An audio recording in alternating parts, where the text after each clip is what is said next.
आज के कार्यक्रम में बतौर मुख्य अतिथि कनिष्ठ अभियंता Uttar Pradesh power corporation limited Hariharpur खंड से इनके साथ आए हुए अन्य विद्युत विभाग के सम्मानित अतिथिगण, सम्माननीय प्राचार्य महोदय, परिवार के उपस्थित सम्मानित सदस्यगण, मेरे विद्वान साथियों, यह स्वतंत्रता दिवस का शायद पहला अवसर है जब हम लोग बच्चों की अनुपस्थिति में यह आयोजन कर रहे हैं। परिवार के बच्चे हैं, उन सभी का वो लोग हैं जो उन कमी को की पूर्ति कर रहे हैं। आज का दिवस संपूर्ण राष्ट्र 74वें स्वतंत्रता दिवस जश्न आजादी के रूप में शिरकत कर रहा है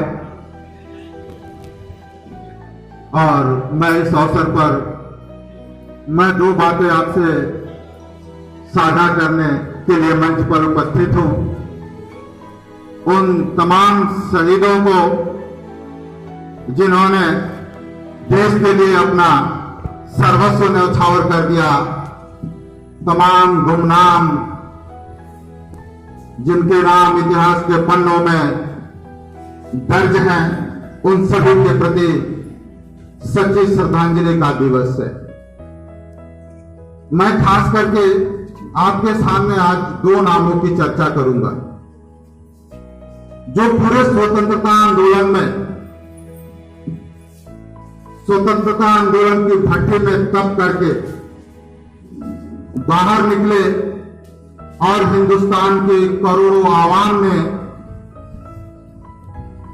जिनके प्रति अपना विश्वास जगाया, वो एक व्यक्तित्व था पंडित जवाहरलाल नेहरू और दूसरा व्यक्तित्व जिनको आधार भूमि प्रदान करने वाले राष्ट्रपिता महात्मा गांधी। 14 अगस्त 1947 मध्य रात्रि में लाल किला के प्राचीर से ऑल इंडिया रेडियो से लाहौरी गेट से पंडित नेहरू का संदेश प्रधानमंत्री के रूप में स्वतंत्र भारत का, जब पूरा विश्व चिर निद्रा के आगोश में सो रहा है, हिंदुस्तान वह मुल्क है दुनिया के इतिहास का जो नई चेतना के साथ, नई ऊर्जा के साथ, नई स्फूर्ति के साथ जागृत हो रहा है। और नेहरू जी ने अपने उस संदेश में बहुत सारी बातें बताई, लेकिन एक बात हमेशा गौर करने लायक है कि घोर कालिमा, घोर अंधेरा गुलामी का छटा है, आजादी का सूरज निकला है, लेकिन अभी भी कुहासे बहुत हैं। और एक संकल्प उन्होंने लिया था कि समाज के आखिरी हिस्से में खड़ा, अंतिम कतार में खड़ा व्यक्ति के आंखों का आंसू जब तक नहीं पोंछा जा सकेगा, हमारी आजादी की जो संकल्पना है वो अधूरी रहेगी। और ये चुनौती थी उस व्यक्ति के सामने।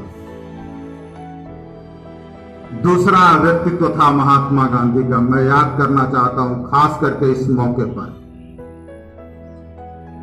नोआखली और सिलहट जो दंगों की, सांप्रदायिक दंगों की आग में जल रहा था, उस व्यक्ति ने आजादी के जश्न में शिरकत होने से मना कर दिया कि देश का यदि एक कोना जल रहा हो, मैं इस तरह की जश्न आजादी में शामिल नहीं हो सकता। महात्मा गांधी उस दिन 9 बजे खा पी के सो गए। आप लोगों को याद होगा, हमारे साथियों को, कि इतिहास का सबसे बड़ा विस्थापन आजादी के दौरान जो हुआ, 1.5 करोड़ लोग, 1,50,00,000 लोगों का विस्थापन दुनिया के सभ्यता के इतिहास में कभी भी नहीं हुआ है। 72,48,000 लोग हिंदुस्तान छोड़कर के पाकिस्तान में समावेशित होने के लिए सड़कों पर, फुटपाथों पर घूम रहा था, और लगभग यही 75 लाख हिंदू शरणार्थी जो पाकिस्तान से भारत में आने के लिए बेचैन था। आप लोगों में से बड़ी ही विचित्र इस दयनीय दारुण स्थिति का जिक्र भीष्म साहनी ने अपने तमस उपन्यास में किया है। कराची और लाहौर से आने वाली ट्रेनें यात्रियों से नहीं, लाशों से भरी रहती थी, और इसकी प्रतिक्रिया हिंदुस्तान से होता था। उसी तरह की ट्रेनें यहां से भी जाया करती थी। महात्मा गांधी ने कहा था, आजादी के बाद जब इस मंजर को देखा था, इस दृश्य को देखा था, तो उन्होंने कहा था कि हमें 2 तरह की आजादी मिली है। 15 अगस्त 1947 को हमने 2 तरह की, एक अंग्रेजी उपनिवेशवाद से हम मुक्त हुए, और दूसरा जो दूसरी आजादी है, हम भय से अहिंसक बने हुए थे। अभी तक ये पता चला कि हम भय से अहिंसक बने हुए थे, जिसे हम गाते हैं कि साबरमती के संत तूने कर दिया कमाल, क्या दे दी हमें आजादी बिना खड़ग बिना ढाल। गांधी जी ने कहा नहीं, हम भय से आज उस भय से मुक्त हुए, और हमारे भीतर का जो हिंसा है वो दिखाई दे रहा है। आजादी की घोषणा के बाद ये हमारी हिंसा प्रकट हुई है, जो दिखाई दे रही है। तो जब तक हमारे जेहन में वो अहिंसक प्रवृत्तियां नहीं पैदा होगी, तब तक हमारे लिए आजादी के मायने, हमारा आजादी का सपना पूरा नहीं होगा।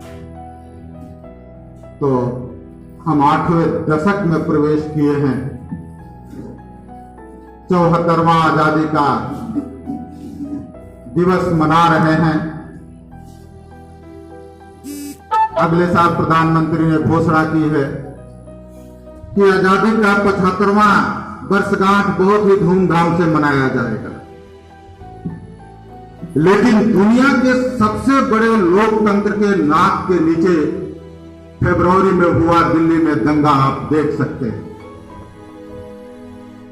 अगर 75 साल में इस दुनिया के लोकतंत्र ने जिसकी राजधानी है, उसकी राजधानी के नीचे सड़कों पर जुल्म पैगार जो चल रहा है, तो हमारे लिए आजादी का मायने कितना बदला है, और इस देश की राजधानी में रहने वाले लोगों की सोच में क्या परिवर्तन हुआ है, हम सोच सकते हैं।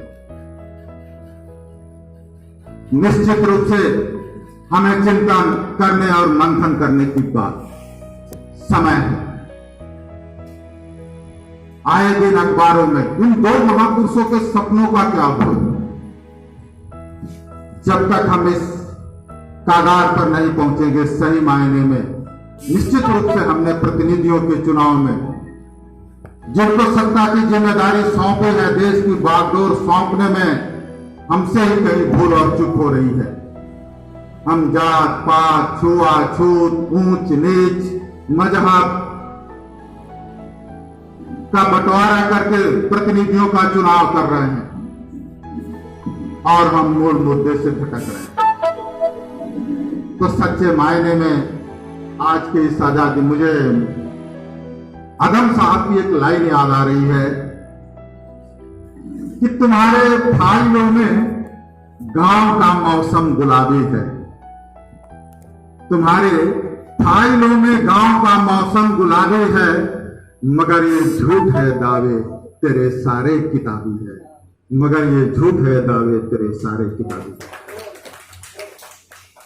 तो निश्चित रूप से आज के इस अवसर पर हम यही संकल्प करें कि सत्ता की बागडोर कुछ ऐसे प्रतिनिधियों को सौंपें, क्योंकि जिम्मेदारी उनकी ही थी, लेकिन लोकतंत्र में सबसे बड़ी जिम्मेदारी हमारी है, जो हम आने जाने वाले 5 वर्षों में सरकारों का चयन करते हैं और किन मुद्दों पर हम सरकारों का गठन कर रहे हैं और किस तरह से हमारे महानायकों के सपनों को साकार कर रहे हैं। तो निश्चित रूप से ये सब हमारे लिए चुनौती है। जश्न आजादी में शरीक होते होते इन सभी बिंदुओं पर भी हम सोचते रहें और दुष्यंत कुमार के इन लाइनों के साथ कि मेरे सीने में नहीं तो तेरे सीने में सही हो कहीं भी आग, लेकिन आग जलनी चाहिए। जय हिंद, जय भारत।